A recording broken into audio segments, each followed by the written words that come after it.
Hello and welcome to my next episode of my podcast, Dating Tips for Single Women. I'm your host, Antia, founder of Magnetize the Man.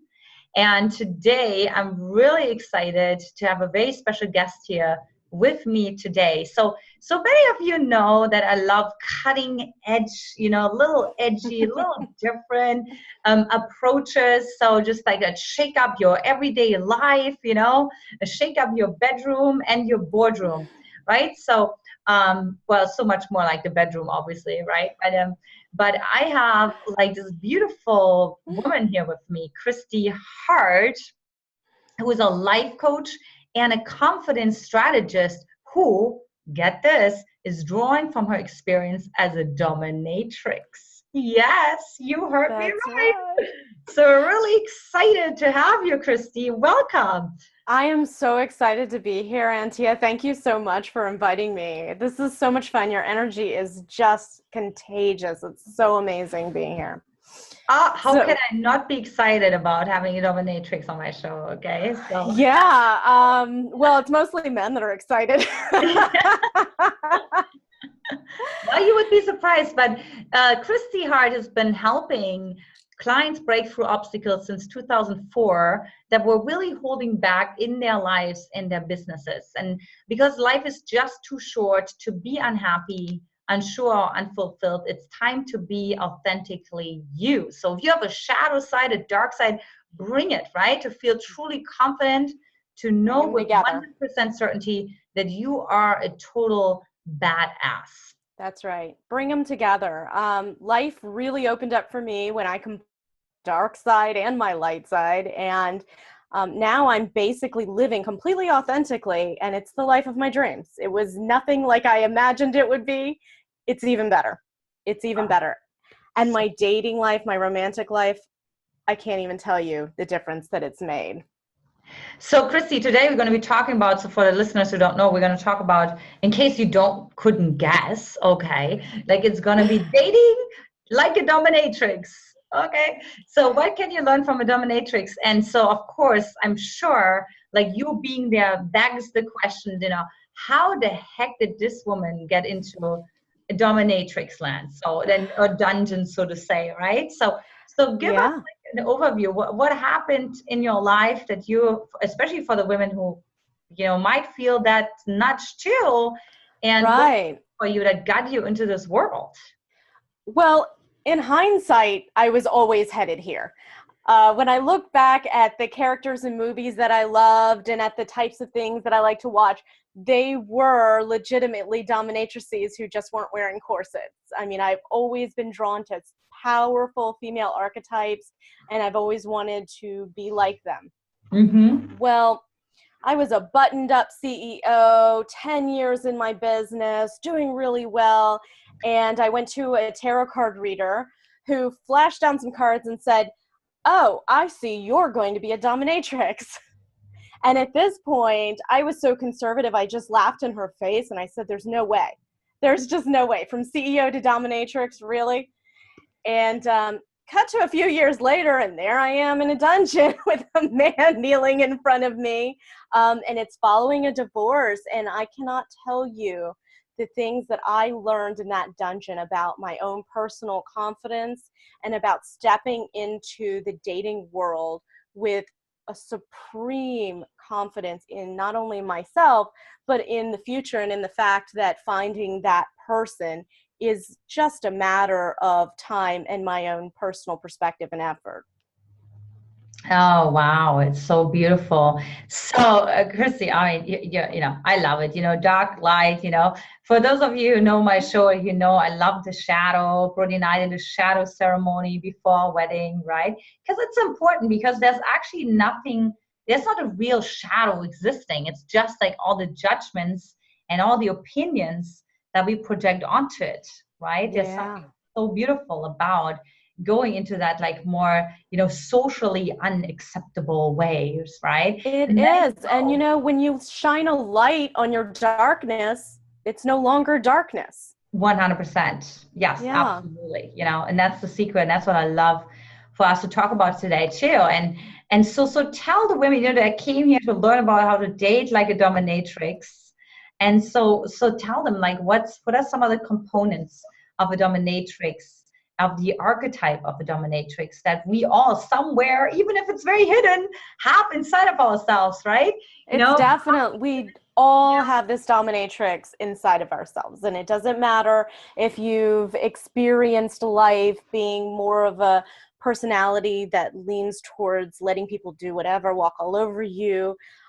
We've all had moments like that, because it's not about the fact that you don't have that in you. You do. It's just sometimes our confidence takes a hit. Mm-hmm. And having the dominatrix confidence is a little bit different when you're walking into the dating arena, because rather than chasing after these men and hoping and praying that you'll find somebody to meet, you walk in knowing that you're going to be okay either way. And these men all of a sudden get drawn to you. So it's like the minute that you decide that you love yourself so much that it doesn't matter that you need them or not, all of a sudden they're all over you. And what was funny to me is I spent a lot of years not dating like a dominatrix. I dated like I thought men wanted a woman to act a little bit, nicer. I made sure I was extra thoughtful, so I could kind of hide that dominatrix part of me. I didn't want to intimidate somebody. I didn't want to scare them off. So I hid it. And man, let me tell you, the people that I attracted. I mean, I had a doormat personality, and I was attracting people who were looking for a doormat. And those people are the same ones that will lead you on, that will ghost you, that will stand you up. And some of them are even worse than that. So then when I started to date like a dominatrix, it flipped the whole script. All of a sudden they were chasing me. All of a sudden I was the one to come get. It was really amazing. It was night and day. And it happened in a matter of a month. It was one decision and a few applications of the tools I had learned in the dungeon, and just tweaking them for non-kinky dating life. That's so awesome. Yeah, and so many women really need that, because, I really find that so many single women, they're being liked, but they're not being respected. I mean, have like a lot of friends, and but there's just this, I call it like the round energy about them, right? There's just like so kind and so soft and so gentle and so angelic, and and there's no like, where's the boundary, right? And so one thing that Brittany and I talk about is the doormat and the bitch philosophy, right? And that's what you talk about, right? It's like, bringing in the bitch. Like, you have to. And what I teach is courage, confidence, and charisma. Mm-hmm. So you will not necessarily be perceived as a bitch. The people that will perceive you as a bitch, those are not people you want to date anyways. The people that will be receiving the gift of your setting boundaries for them, those people, you're going to increase the amount of respect that you receive in their eyes, because you've just made yourself more valuable. Oh, wow. Yeah, it's so true. I mean, if women would just get that, right? That like men who call them a bitch, or who are like so triggered. Yeah. And I have this happening with clients sometimes, where a guy is like texting something like that, and I would say, oh, he's not your guy. Like, like your guy would, I love that you say that, would appreciate that. So versus turning yourself into pretzel, because you're like, oh, I overstepped the boundaries. Oh, it's like, no, it's like super simple. Yeah, we can't do that. It's not your dude, it's not your guy. So give us like some tools, like specifically that those women who are just like probably hanging with their ear, on the iPod. So what we were discussing before was the vetting process that I use as a dominatrix. And this will give you some insight into the perspective that I applied to my dating life from the dominatrix world. So part of the process is called vetting. That means that just because somebody has accessed our profile or site and they've contacted us does not mean that they're able to actually have access to us, or that they are owed a response, an email, or anything else.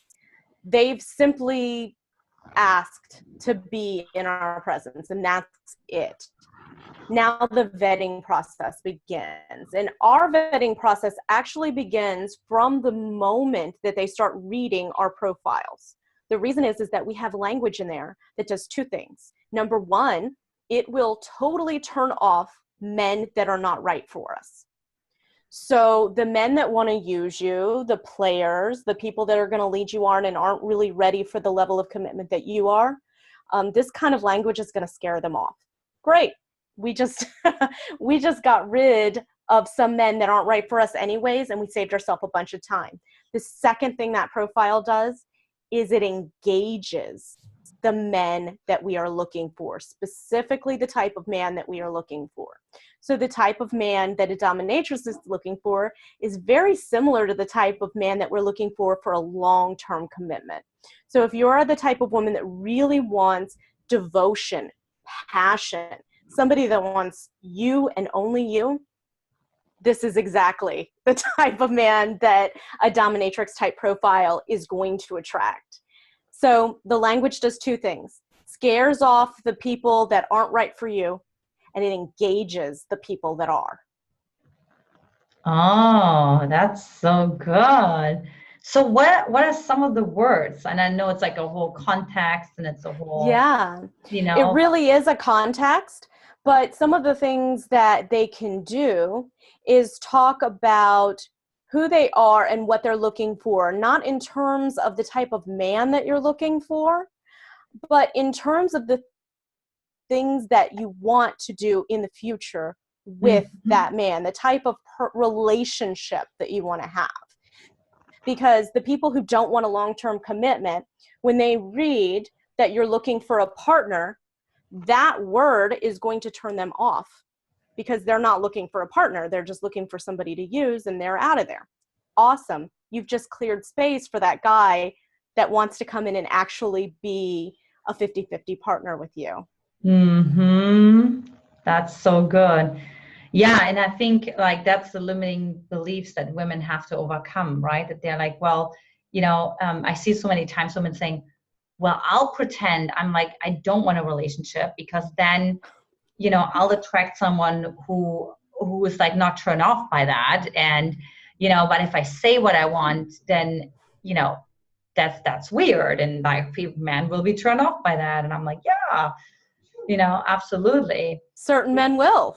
The men that don't want that same thing. And you can't talk a man into wanting a long-term relationship easily. And if you do, it's going to be a temporary effect. And you're going to end up hurt or in an awful situation. I wouldn't do that at all. Even for a dominatrix where I use covert hypnosis and things like that, those types of effects are temporary. So yes, you can trick him into wanting a long-term relationship, but not forever. So it's like, we're like kind of creating the intrigue, but actually that's not who you really are. And then you send mixed signals, right? Yeah. So we want to attract the man that also wants what we want. Yeah. And it's just like in the dungeon, right? I can put up a profile that says the type of man I want in my play space. I can say I want my man to be successful. I can say I want my submissive to be appreciative. I can say that I want a submissive who's fit and attractive. But that submissive can get into my dungeon and we can have totally different interests. He might be into smoking and I don't want to smoke. So it's the same thing in dating life that's non-kinky. When we specify too much the type of man and don't focus instead on the type of actual experience and relationship we want. Yeah. And so what I find, what's one of the challenges too is for women is like to like embodied being a dominatrix, because I feel like as a dominatrix, you're in your body. I mean, that's where your power lies. It's often like in your womb, or it's definitely like, it feels like it's a really like, it's like a rock almost, like I can't shake you, right? And so what is like some advice you can give the women there? Because I know so many women who do things like on the surface, but their way of being is kind of like this. It's like a leaf in the wind, right? So how can you become more just like really like a rock, right? Like not. So there are a ton of confidence tricks. Yeah, I mean, you can work on your posture, and you can wear a lot of black. And you can do all kinds of things to appear and project confidence. But at the root level, the basics of it are you have to have your core emotional work done. You have to have any emotional baggage behind you, any unfinished business put to rest. You have to be in your own body. You have to, it's part of sensuality that you have to enjoy the feeling. So if you're not yet in a space where you can enjoy the feeling of the wind brushing across you, and if you can't, enjoy a light, hand across your arm, then that tells you that there's a little bit of sensuality to be worked on, and you might want to investigate some tantra or some things like that to really pull in that sexual and sensual energy, because this is something that they can feel without understanding why they feel it. And it is a powerful aphrodisiac for them. I don't have to wear anything. I can button all the way up. I can wear almost anything as long as I'm looking like I take pride in myself. And I will still attract high caliber men because of that energy that I'm giving off. It's not just an energy that I'm okay with my own being. There's also a sensual element to it, that I'm comfortable in my sexuality, and that emits almost vibrationally. Yeah. And one thing that came up for me when I heard you speak is also, that you're, when we talk about sensuality and being with that, is that suspension.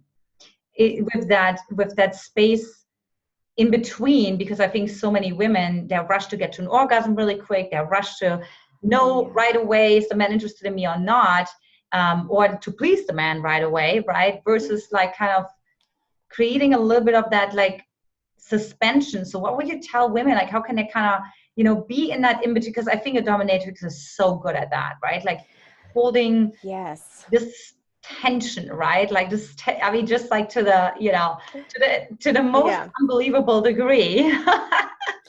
We do. Actually, we start it from the very beginning. And it's called, what I call it is the anticipation. And this is something that we get to experience so rarely in everyday life, anticipating something amazing, anticipating an adventure. And for men, when you can give them the gift of this experience, because they want to want you. They want to desire you deeply. They want to chase you. They want to prove to you that they're worthy of you. They want that challenge. And there's an anticipation level there that they want from you. In the dungeon, we will take them through an experience, and it's all what we would call a session or a scene. And it's something that we choreograph for them to take them on this emotional, spiritual, sensual journey through themselves and a connection level that's much deeper. And because we've gone through that journey with them, they feel a deep connection to us above other connections that they've had. So as we apply this to the dating world, what you're doing when you're dating a man is we can go through the logistics of it. He'll message you, you message him, and we can go through all of those. But what you're really doing is leading him on a hero's journey.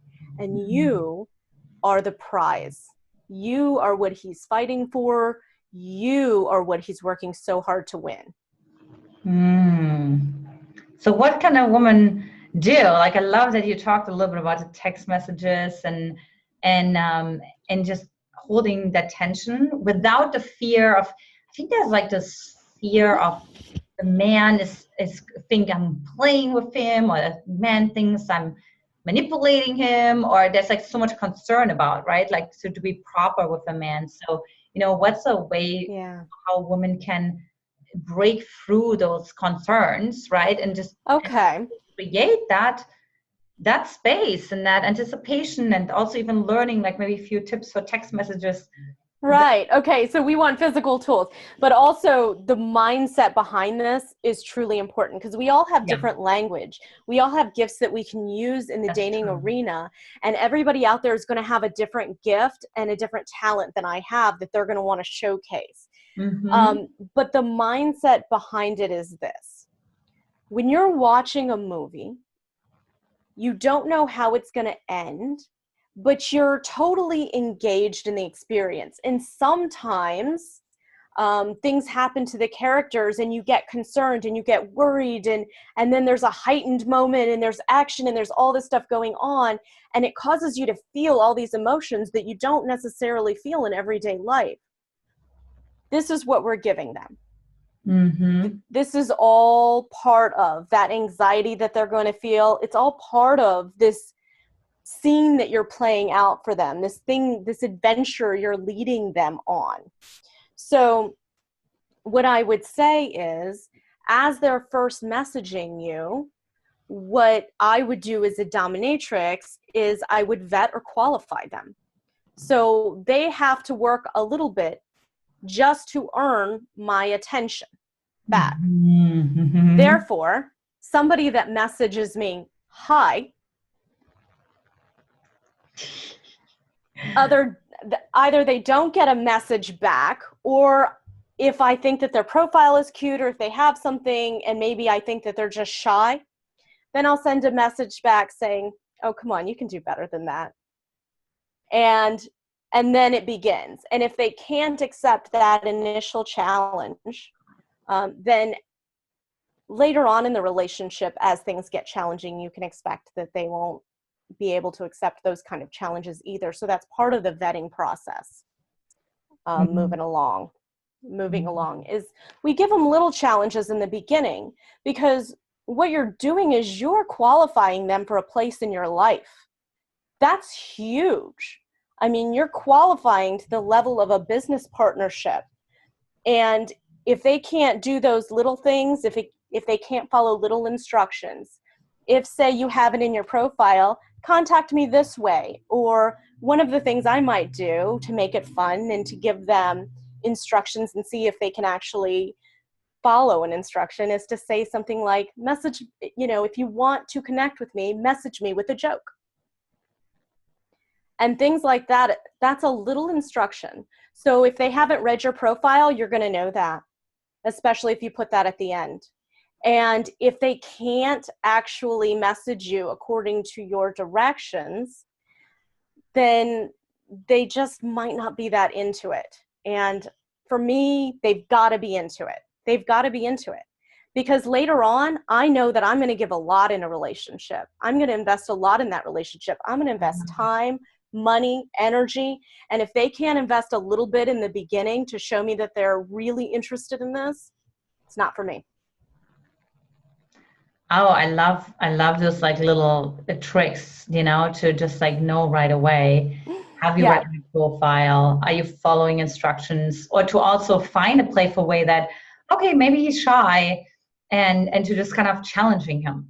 But then also not saying anything else. Just that's one of my best tricks, is that you want to leave. Some of these guys are really great catches, but they're really shy, and they don't necessarily have the social know-how to know how to actually approach you, and they want to be intriguing and they want you to be interested in them, but they have no idea how.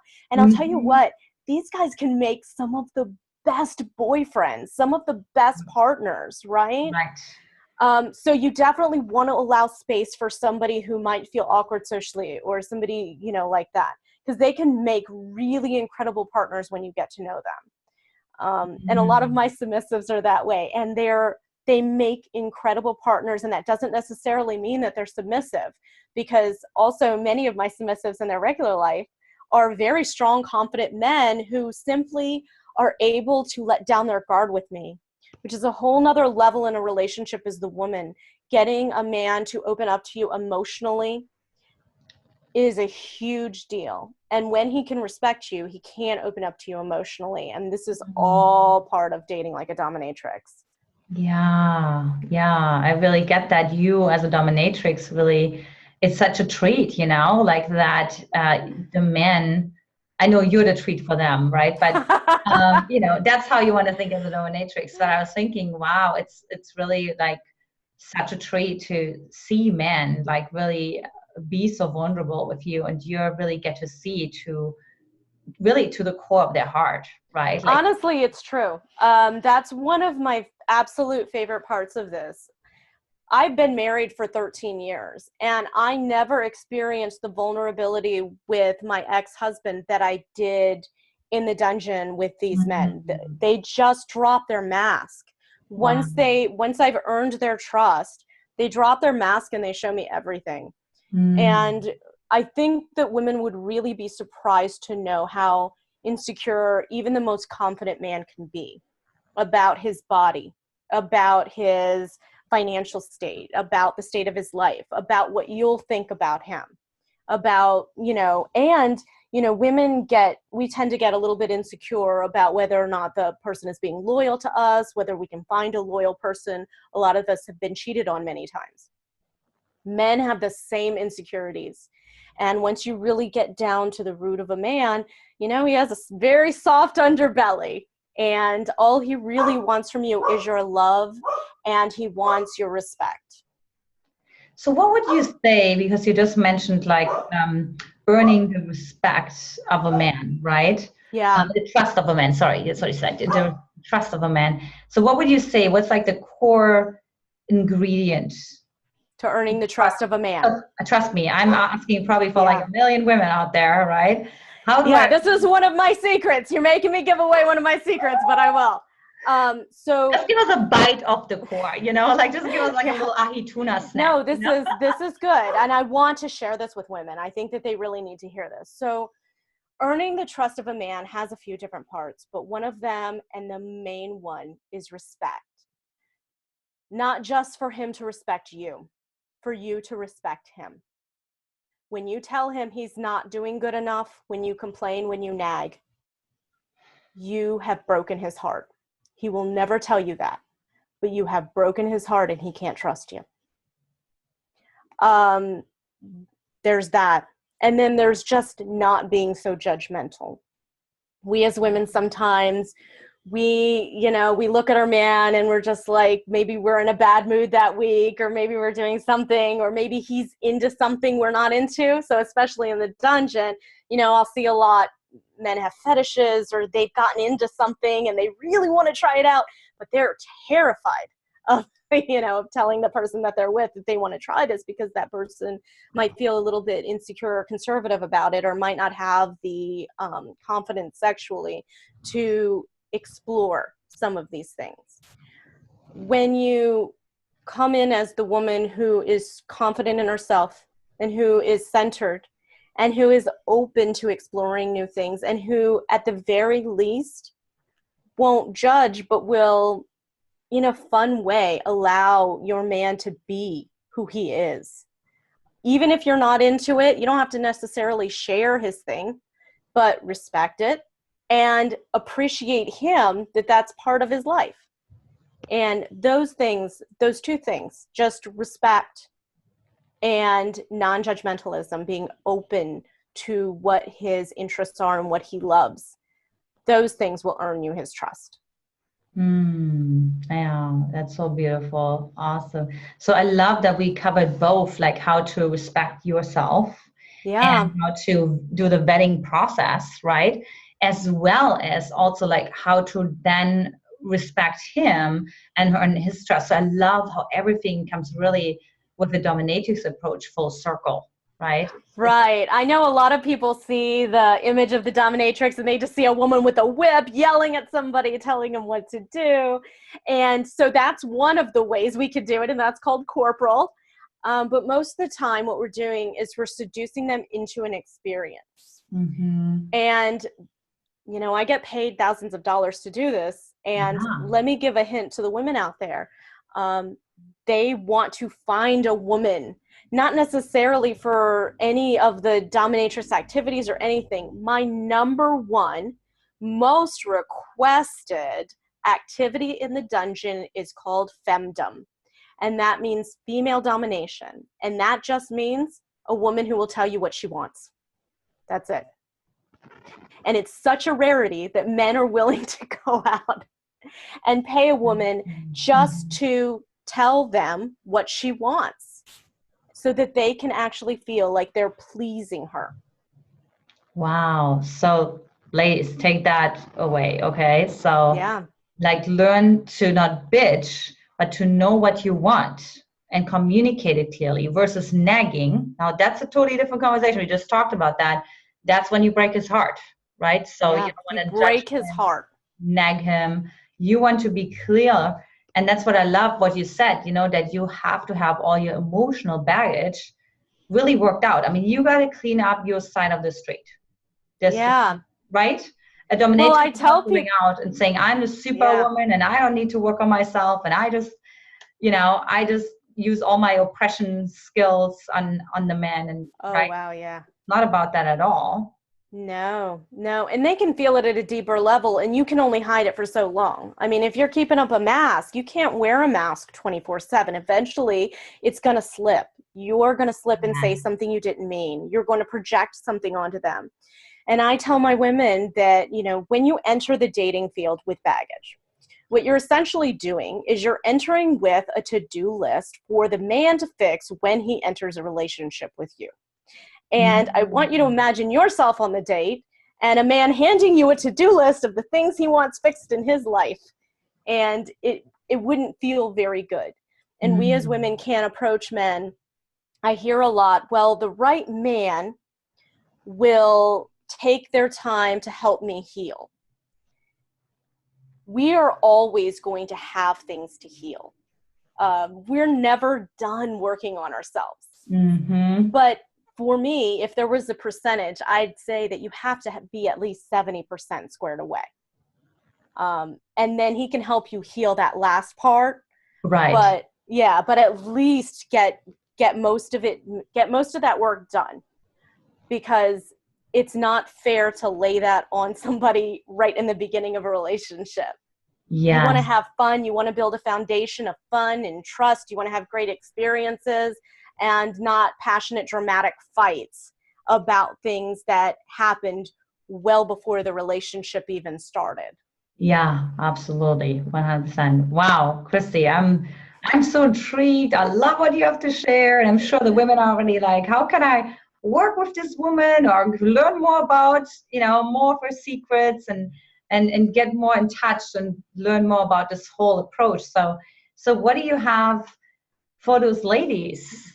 Okay, well, for your listeners only, I'm going to allow an actually free consultation, and my free consultations end up being a first session. I mean, this is, I really love sharing my secrets. I used to be really stingy with them because obviously they give me a huge advantage in the dating arena. Right. But now I realize that, every woman deserves to feel adored by high caliber men and to find the man of your dreams. Everybody deserves that. Everybody deserves to have that. And this experience has changed my life, and it is my duty to change other women's lives with the information that I learned and with the techniques and tools that I learned. So I am happy to do a free consultation for your listeners. I'm so happy I got to be here today and got to share the tools that I already shared, but go ahead and message me. You can find me at thedominatrixlifecoach.com. Shoot me a message. Let me know where you found out about me, that you found me from Antia. And I am so happy to go ahead and have a free consultation with you and help you where I can. Oh, awesome. Well, I feel you're like this really deep, dark chocolate treat, right? That I just got to enjoy.